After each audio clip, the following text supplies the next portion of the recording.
If you haven't seen it yet, Titoni has released another version of the Seascoper, and for the first time ever, it's a chronograph.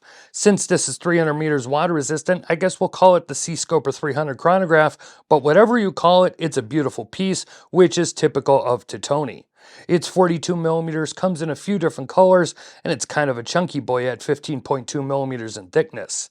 It's of course Swiss made, has a superb bracelet and clasp, a sapphire crystal, ceramic bezel insert, and this one is using the COSC certified Sellita SW-510 BH movement, and pricing is currently $3,220. I'll talk about looks, build quality, value for pricing, and more in this review, so let's get to it.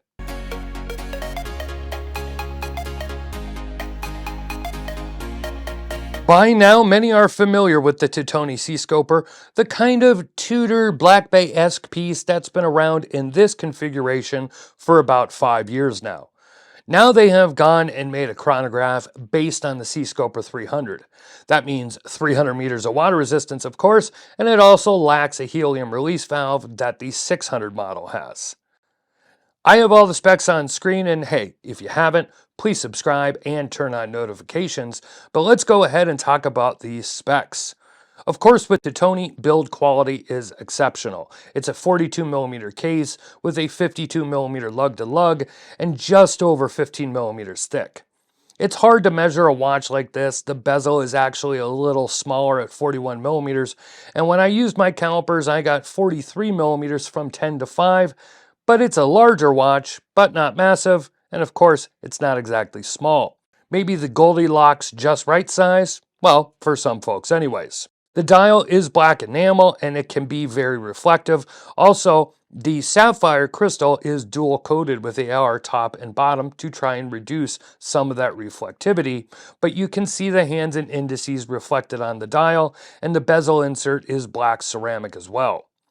Other colors are the blue dial with black bezel, green with a black bezel, and a two-tone gold with black dial. Not sure why the color dials didn't get color-matched bezel inserts. Bit of a miss there in my opinion. The case on this new chronograph is pretty much identical to the 300 as far as shape and finishing. The case sides are what really resemble the Black Bay down to the shape and curve and that polishing. It's basically almost mirror polishing here, and the top edges does have a nice chamfer where it meets the brush top. Thickness-wise, this comes in closer to the 600 series, which is about 14.5 millimeters thick, where the 300 three-hand versions are 12.5 millimeters thick, making this the thickest Seascoper to date, but it makes sense considering it's using a thicker movement while still being 300 meters water resistant. The non-crown side of the case is blank. Like I said, no helium release valve, which is not a bad thing in my opinion, and the beautiful screw-down crown with the plum blossom logo, and the chrono pushers do screw down, so yes, every time you want to use the chronograph, you'll need to unscrew them. The dial is your typical layout of the Sellita SW-510 bi-compax, very similar to the Handheart I reviewed here, using the manual version of this movement. I wouldn't call this a reverse panda dial either. The running seconds and 60-minute counter are silver, not white, which I have to say is a nice change, and it matches nicely with the silver tone hands and indices surrounds. Now the bracelet is pretty much the same as what you find on the three-hand version. A beautiful oyster-style link bracelet, polished chamfers on the inside lug edges, a brushed top, and polished outer edge. That polish on the edge is consistent right to the clasp as well. The absolute beautiful Titoni Plum Blossom logo clasp. Still has to be one of my favorites in terms of how that logo works. It's a push button that releases the extension. Such a great way to integrate that mechanism. So basically, they took the Seascoper 300 model and made it a chronograph. As many of you know, I have a fondness for the Seascoper, and I have since I reviewed a very different version of it a little over 10 years ago now, shown here. I like a lot of what they have done here with this model, but there are some things I would change. Keep in mind, all of these are subjective. The first would be that high polish to the case sides. I've probably said this on previous reviews of the Seascoper, but man, that high mirror polish looks great when new, but it can scratch up easily, and with no hard coating to the case or bracelet, it's going to. All brushed sides with a polished chamfer would be my preference.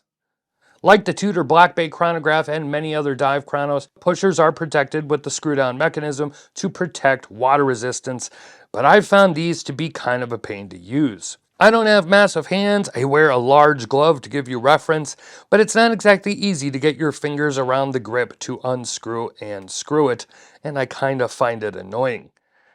The case back is another area. Unlike the 600 series where they have an exhibition case back to see the T10 manufacturer movement, on the 300 series you get the porthole window, and once you know it, more of that mirror polish. And again, it looks great when new, but if you even for 30 seconds put your watch down with the clasp touching that case back, you're going to scratch it. Looking back at the original version of the Seascoper I reviewed over 10 years ago, I would much prefer something like this in that porthole window, along with that more frosted finish as well. Now again, these are my opinions, and some may call it nitpicking, but you know, it's a review, and that's what I do here.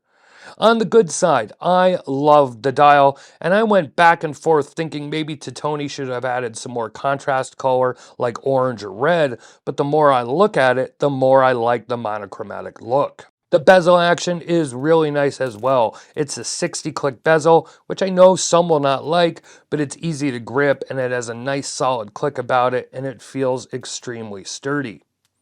On my 7.5 inch or 19.05 centimeter wrist, I pretty much love the size. It's on the thicker side for what I normally prefer to wear these days, but it could always go on a rubber strap, which would lighten up the overall weight, and a chronograph isn't something I would wear daily anyways, though I can see this as a great everyday office piece.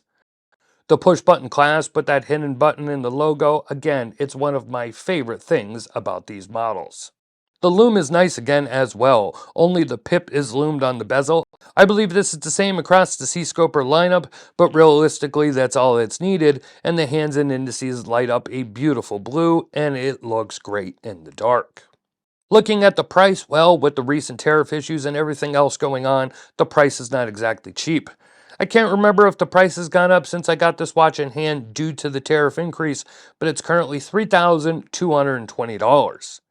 Now, in contrast, for those that say it's too high priced or overpriced, well, the Handheart I recently reviewed, the price has gone up a lot since I reviewed it in June, from just under $3,000 at watch buys to now $3,570 on the strap, and if you want it on the bracelet, you're going to be looking at $3,990. Now, these are two very different watches, and they target a different buyer most likely, but you get the idea. I will state the Handheart's watch buys are already in the US and are reflecting the current tariff and customs, and I'm not sure what you will incur ordering a Titoni from Switzerland at this point. And of course, currently, a 41mm Tudor Black Bay chronograph is $6,000, so this is about half price. Now that might not mean anything to some buyers, but this is a very beautiful chronograph with a similar look. Anyways, that's all for this one. There will be a written review at watchreport.com. You'll find that linked in the description, as well as a link to the Titoni website. If you have any questions, please ask below. I would love to hear from you. Thanks for watching, and I will see you next time.